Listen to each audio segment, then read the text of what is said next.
guys, nagprito ako ng isda.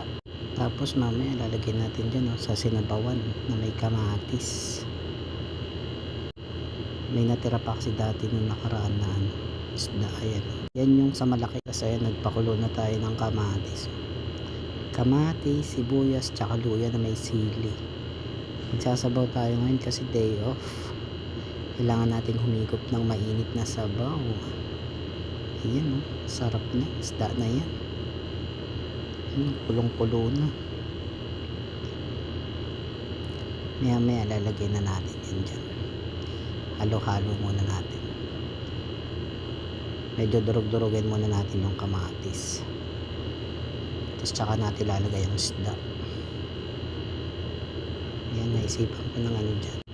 Bantayan muna. Tapos yan, sabi ko lagay ko na nga lang para mas kumagat yung lasa ng isda.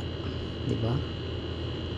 Yan, pati yung tinik, sinama ko na, may laman-laman pa sayang yung lasa.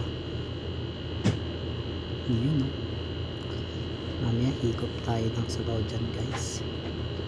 Antayin lang natin. Antay lang tayo dyan mga 5 minutes.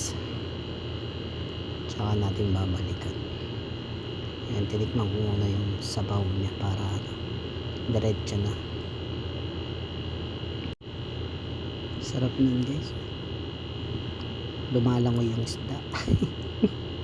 Iilang ulo tsaka buntot lang yan pero lumalangoy kasi gusto ko ng sabaw hanggang mamayang hapon na yan, hanggang gabi para may mahigop.